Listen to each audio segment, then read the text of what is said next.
Caleb, Emma, Josh, and I shared a house off campus with this girl named Mia, who had just moved in a few weeks back.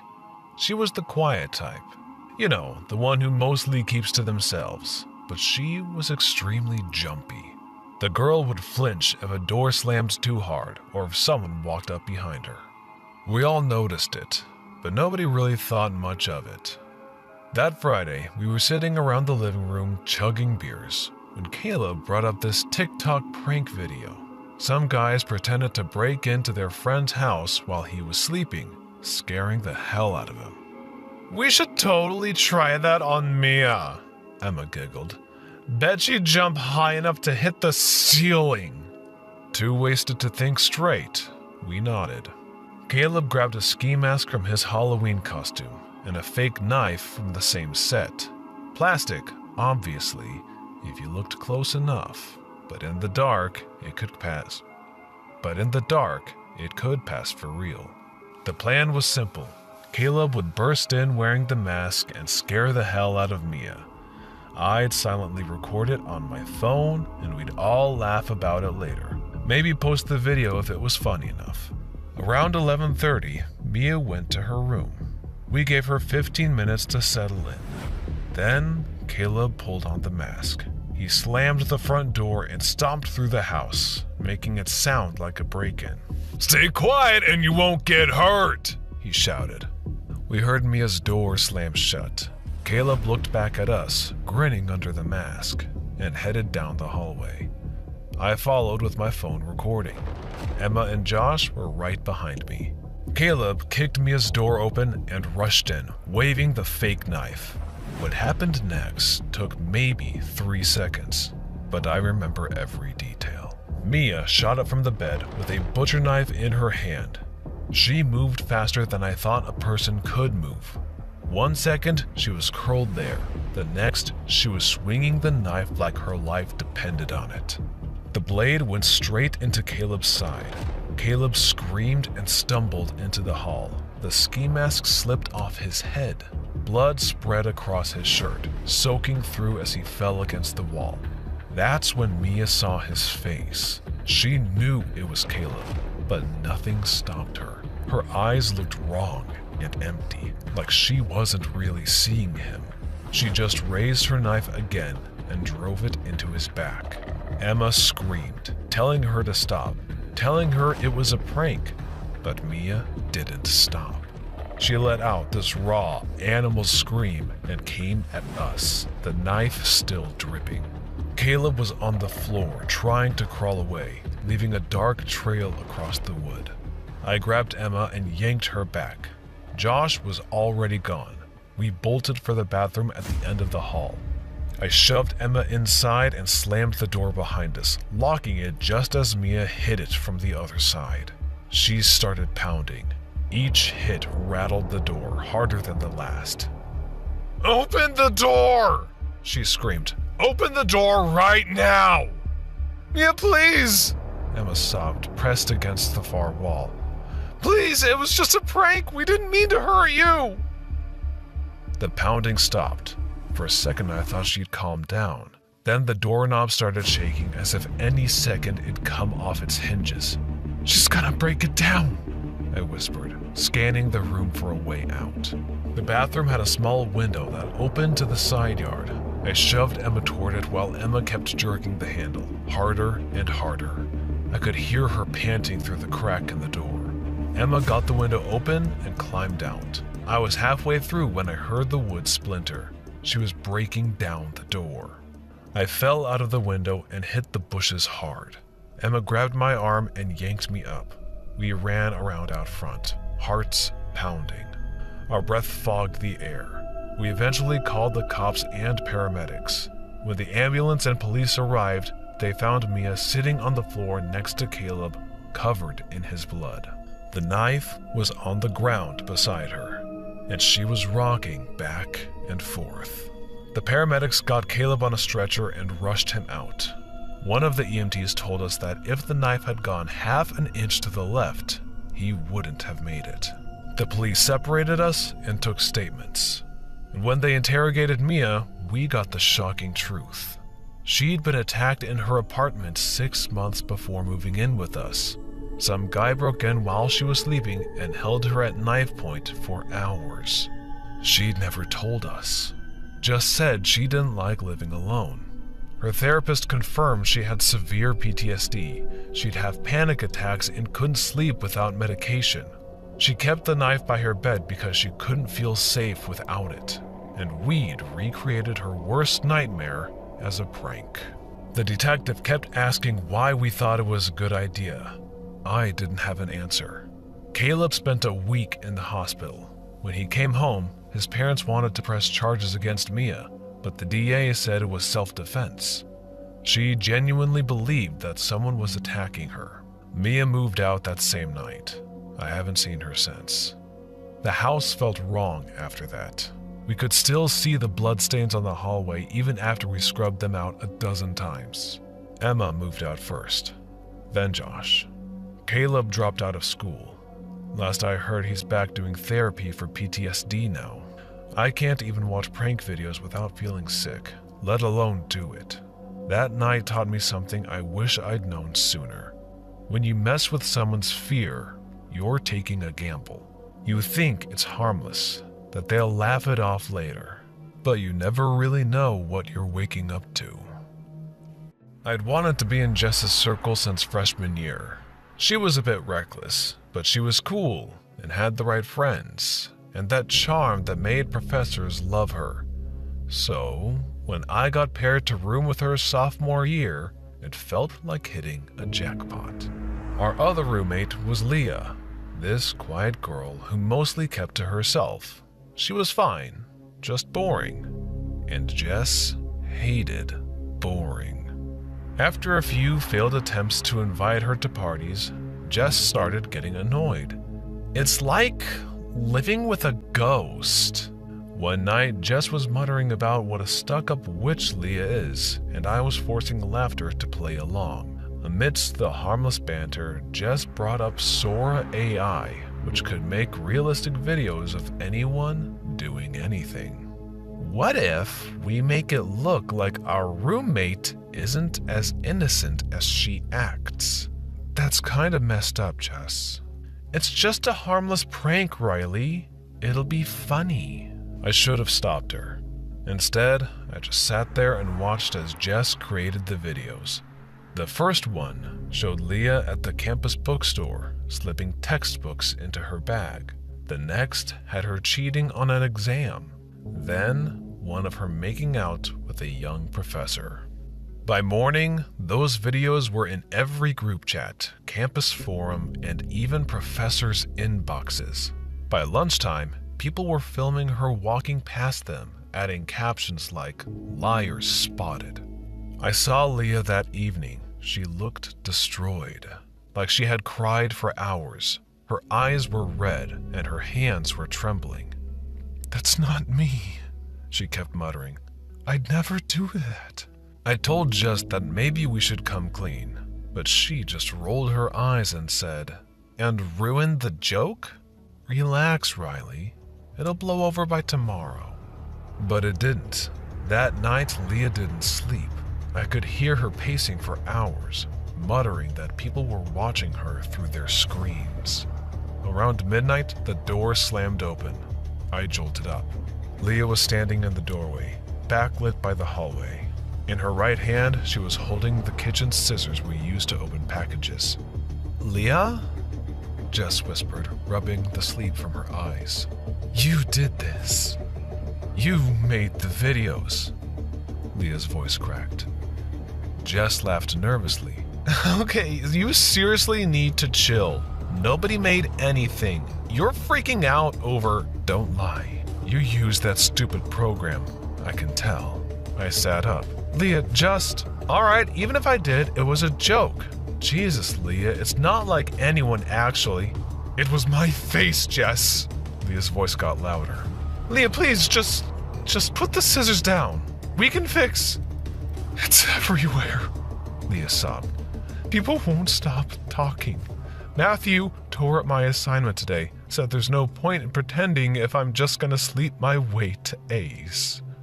The dean wants to see me tomorrow. I thought maybe I'd just end it tonight. But then I realized, even if I'm gone, you'll keep making more of me. Another fake Leah for your sick fun. My stomach dropped. I could see her raising the scissors while making short steps toward Jess. So maybe the only way to stop it is to stop you. Leah paused, staring at Jess with bloodshot eyes. Then, screaming like a hungry wolf, she lunged. I heard a wet thud followed by Jess's croaky wheeze. Leah, stop! I shrieked, horrified. Jess was trying to get away, crawling backwards, but Leah grabbed a fistful of Jess's hair and yanked her back down. Jess screamed. I jumped to my feet and tried to intervene, but Leah shoved me away. I could smell blood in the air.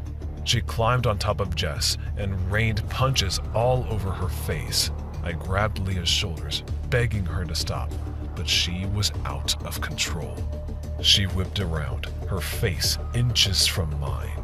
Her eyes didn't look human anymore. They were wide and glowing. Jess's blood was smeared across her chin. Before I could move away, her hands curled around my throat. The pressure was instant. I couldn't breathe. I clawed at her arms, but she didn't flinch. The room started spinning. Black spots bloomed in my vision. I had no other choice. I kicked her. She stumbled back, letting me go. I rolled onto my side, gasping, coughing. Jess was in the corner, holding her bleeding scalp. She probably never expected her prank could take such a sinister turn. Leah picked up the scissors again. It wasn't funny, Leah kept repeating. I started crawling towards the door. My hand slipped on something slick. Behind me, Jess made a sound like air escaping before silence took over. I somehow made it to the hallway and screamed until the doors opened and someone grabbed my shoulders. Security had to drag Leah off Jess. She was still thrashing blindly and repeating those words. Jess had to spend a month in the hospital. Leah stabbed her in the stomach, resulting in 20 stitches. Not just that, Jess also ended up with a fractured skull and lots of cuts and bruises all over her arms and legs. She was expelled for the deepfake videos. We lost contact. I dropped out 2 weeks later. Couldn't handle everyone staring. Leah got charged with assault. Her lawyers said she had a breakdown from harassment. I wasn't charged because I didn't make the videos, but everyone knew I was the front row spectator. The case made headlines as the deepfake incident. Professors turned it into a case study. Journalists called it a glimpse of the future. But behind all that noise, I kept hearing one question. If a lie can look that real, how long before the truth stops mattering at all? I tell myself I was scared, that I didn't know it would get this bad, that I'm a victim too. But late at night, I know that's bullshit. I could have stopped it. I didn't because I kept telling myself people would figure it out, that no one would believe a 30-second clip over a person they'd known for months. That the truth would be obvious, but it wasn't. Leah's in a psychiatric facility now, probably will be for years. Her whole life's gone because we thought a prank would be funny. It happened the summer I turned 17. My cousin Rowan came to crash at our place for the weekend. He'd always been a scaredy cat. He'd get scared of the dark, bugs, and basically anything that moves. My friends and I used to mess with him all the time. It was harmless, just for laughs. Or at least that's what I thought. Our house backed up to this old graveyard that's been there since the 1800s. Most people don't even know it's there, hidden behind a bunch of trees and this rusty old fence. The graves are ancient. Its headstones are covered in moss, and nobody goes there except maybe on Memorial Day. Friday night, we were watching horror movies when Rowan started talking about this girl, Madison, from his school. He had a huge crush on her, but was too scared to make a move. That's when it hit me. It'd be the perfect prank. I had this old Halloween dummy in the garage that looked realistic enough in the dark. My plan was simple. I would set it up on the stone bench near the back fence, then catfish Rowan into thinking Madison wanted to meet him there. He'd see the dummy, freak out, and I'd get the whole thing on video. Saturday afternoon, while Rowan was inside gaming, I set everything up. I propped the dummy on the bench so it looked like someone had slumped over and threw one of my mom's old jackets on it. The bench sat maybe 50 yards from the fence, surrounded by overgrown graves. It looked creepy as hell, and I couldn't wait to see Rowan's face. That night, around 10:30, I texted him from a fake number pretending to be Madison. I flirted with him for a bit, and I asked him to come meet me at the old graveyard bench at 11. "Bro, Madison wants to meet me at the graveyard at 11. He shoved his phone in my face, grinning like an idiot. "You coming?" I shrugged. "I don't know, man. Graveyard at 11? It sounds like a setup." "Come on," he said, still smiling. "Don't make me go alone." I pretended to think about it, like I had better things to do, then said, "All right, fine. But if she's not there, you owe me a mac and cheese." We grabbed flashlights and climbed the fence around 11. It was dead quiet except for the crickets and the soft howls of the wind. The graveyard was lit just enough to see shapes. Everything else was shadows. We walked between the graves. Our flashlights cut through the dark. Rowan kept checking his phone, asking if I thought Madison was already there. When we got close, I pointed my flashlight toward the bench. The light hit, and my stomach dropped. 2 figures were sitting there. One was the dummy, right where I left it. But next to it sat a man, perfectly still, head tilted sideways. He was humming a lullaby, soft and slow, like he was putting a baby to sleep. I whispered, "Maybe Madison brought her brother." Rowan gave me this look. "Not funny, man." "Relax," I said, pretending it was fine. "Probably just..." Suddenly, the man stopped humming. His neck made this awful popping sound, like the bones didn't want to move as he turned toward us. The beam hit his face, and I swear my heart just froze.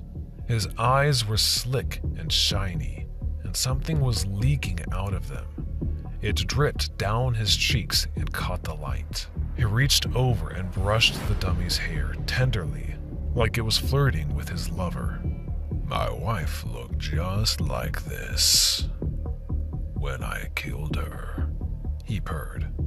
My blood went cold. For a second, Rowan and I stood there dumbfounded, the man still staring at us with a vicious smile. Suddenly, an owl hooted nearby, and I realized my prank had gone too far. Rowan whispered to me, asking why is there a dummy on the bench, and who is that man? But I had no answers. I just whispered back, "We need to leave." All of a sudden, the man got up from the bench and slowly walked closer to us. "Don't be scared. Come, let's sit all together and sing. It would be fun." I grabbed Rowan and bolted like our lives depended on it. Behind us, footsteps crunched through the dead leaves. We could also hear his spine-chilling laughter. It was louder now, chasing us through the graves. Rowan tripped over, but I yanked him up. The footsteps were getting closer. His laughter was still echoing into the night. We hit the fence and threw ourselves over it. When I looked back, the man was standing there at the bars, one hand reaching through. He was still laughing and waving at us. We got home and locked every door. We stayed up all night with the lights on. When I finally calmed down, I told Rowan about the prank. He was no doubt upset to hear about the fake messages and about the dummy, but I swore I had no idea who that man was. Both of us stayed awake the entire night, fearing the man had followed us home. Every small sound made us flinch. The next morning, I realized I dropped my phone. I had to go back. I went alone, in daylight. The dummy was gone. The bench was empty, but my phone was lying in the grass with its screen cracked. I never told my parents. I know they would blame me for being stupid and risking our lives. Rowan didn't talk to me for a week. His anger is justified. I still see Rowan on the weekends, but he never stays out after dark. I know he still thinks about that man, how he was stroking the dummy's hair like it was something precious. We both will never forget about what he said he did to his wife.